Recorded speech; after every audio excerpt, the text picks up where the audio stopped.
하나님께서 우리를 사랑하십니다. 하나님의 사랑으로 오늘도 우리가 이렇게 하나님 앞에 나왔습니다. 하나님이 주신 말씀을 붙들고 나아갑니다. 우리를 통해서 한 영혼을 살리시기를 원하시는 아버지의 그 마음을 품고 오늘도 나아갑니다. 오늘은 사도행전 22장의 말씀입니다. 이제 바울이 참 붙들림바 되어서 사람들 앞에서 또 변명하게 되어지는 상황에 이르게 되어졌습니다. 이 변명이 이제는 복음을 전할 수 있는 또 기회로 주어진 것을 볼 수 있습니다.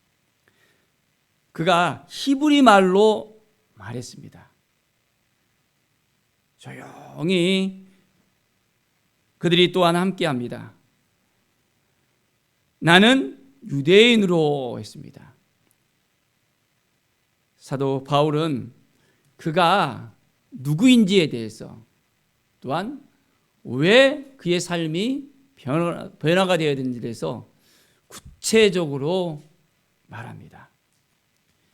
길리기아 다소에서 태어났었고 또한 굉장히 조상들의 그 엄한 율법의 교훈을 따라서 그는 아주 하나님에 대해서 열심 있는 자였습니다. 그런데 예수 그리스도를 믿는 그 도를 믿는 사람들을 박해했다는 것입니다. 그리고 그들을 죽이기까지 했다는 것입니다. 남녀를 결박하고 옥에 가두기까지 했다는 것을 고백을 합니다. 어떻게 보면 사도 바울은 전에는 핍박자였습니다. 지금은 그가 핍박을 받는 사람이 되었지만은 그 이전에 핍박을 하는 사람이었습니다. 예루살렘뿐만 아니라 다른 지역에 있는 그리스도인들도 붙잡아서 옥에 가두고 결박시키기 위해서 그는 이제 공회에 가서 공문서를 받아내서 다메섹에 있는 그리스도인들을 또 잡아 가두려고 나아갑니다. 그런데 다메섹 도상에서 어떤 일이 벌어졌습니까? 호련히 하늘로부터 빛이 쫙 비칩니다. 사울아 사울아 내가 나를 왜 박해하느냐라고 그 음성이 들렸습니다. 자, 그런데 어떻게 됐습니까? 사람들은 빛은 보았지만은 말씀하시는 이의 소리는 듣지 못했습니다. 사울은 누구십니까? 주님 누구십니까? 물어봅니다. 나는 내가 박해하는 예수다 라고 이야기합니다. 그 빛을 이제 비침을 당하고 이 사울은 눈이 멀어버렸습니다. 그 이야기를 그대로 합니다. 내가 눈이 멀고 난 다음에 이제 사람들에 이끌려서 다 갔다는 것입니다. 그리고 하나님께서 아나니아를 보내셨다는 겁니다.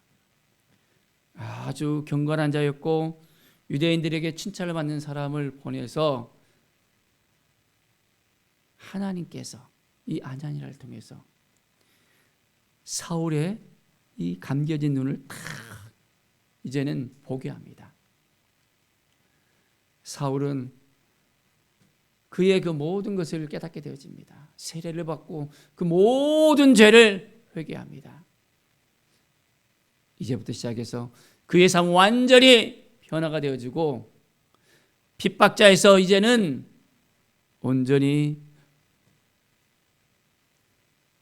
핍박을 받는 사람으로서 복음을 전하는 데 있어서 어떤 고난이 있든지 환난이 있든지 담대하게 나가는 믿음의 사람으로서 변화됐던 것입니다. 이것을 그대로 사람들에게 자신의 그 삶을 이야기합니다. 여러분들도 다 알고 있잖아요. 대제사장들, 장로들 모든 사람들이 나의 증인입니다. 내가 전에는 그렇던 사람이었어요. 그러나 이제는 나는 완전히 변화되었습니다. 예수 그리스도를 통해서, 그분의 그 십자가를 통해서, 그분의 그 피 흘림을 통해서 나는 온전하게 변화가 되었습니다. 내가 주의 증인이었던 스데반까지도 바로 피 흘릴 때 그 곁에 서서 찬송하고 그를 죽였던 사람 중에서 한 사람입니다 하면서 고백을 하는 거예요. 이제 나를 이방인에게 하나님께서 보내셔서 이방인의 사도로 이제 부름을 받았습니다. 사랑하는 여러분, 이 말하는 것을 듣고 사람들이 아주 소리를 지릅니다. 세상에서 없애버리자, 살려둘 자가 아니다 하면서 그를 완전하게 핍박하고 죽이려고 합니다. 자, 어떻게 됐습니까? 떠들며 옷을 벗어던지며 티끌을 공중에 날려버렸습니다. 전부장이 바울을 영내로 데려갔습니다. 그리고 무슨 일이 그에게 있는지 떠드는지 알고자 했습니다. 그리고 채찍질합니다. 그리고 신문을 했습니다. 그런데 가죽줄로 이 바울을 메었습니다. 바울이 곁에 있는 백부장에게 너희가 로마 시민 된 자를 죄도 정하지 아니하고 이렇게 채찍질을 할 수 있느냐라고 이야기하는 겁니다. 사랑하는 여러분, 사도 바울은 태어났을 때부터 로마 시민권을 가지고 태어났다고 합니다. 그런데 천부장은 자기는 로마 시민권을 샀다고 하는 거예요.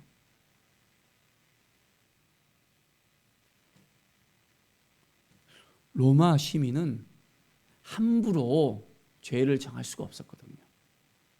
함부로 채찍질 해서도 안 되고, 그 시대에 있어서는 로마가 통치했던 시대이기 때문에 로마 시민은 함부로 건드려서는 안 되는 상황이었습니다.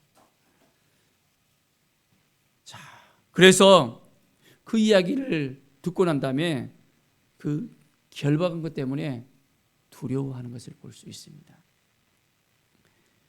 이제 그 진상을 알고자 결박을 풀고 이제는 온 제사장들과 그 공회를 모았습니다. 그리고 바울을 데리고 와서 그들 앞에 다시 딱 세웁니다.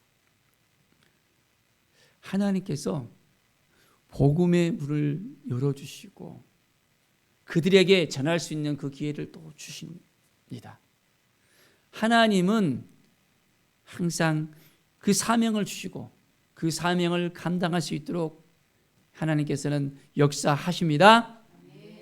우리의 삶 가운데 늘 하나님을 의지해야 됩니다. 하나님을 바라봐야 됩니다. 하나님 앞에 나아가야 됩니다. 하나님의 은혜 가운데 우리가 나아갈 때 놀라운 성령의 역사가 우리 가운데 넘쳐나게 되어집니다. 정말 하나님을 사랑하십니까?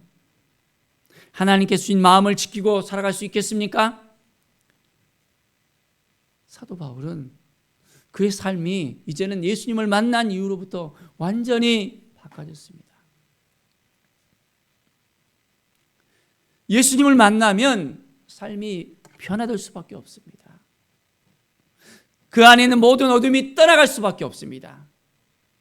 모든 악한 영들이 더 이상 주장할 수가 없습니다. 성령의 이끌림바 되어져서 성령께서 인도하시는 삶을 살아가게 되어집니다. 우리는 예수 그리스도를 믿고 변화된 자들입니다. 주님께서 우리를 만나 주셨어요. 그리고 우리는 이제 하나님의 자녀로서 살아가게 되어지고 담대하게 예수 그리스도를 증거할 수 있는 믿음의 사람들로서 우리를 세워주셨습니다. 바울이 결박된 가운데서도 이제는 담대하게 자신의 그 삶을 증거할 수 있었습니다.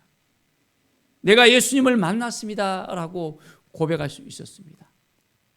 우리도 마찬가지로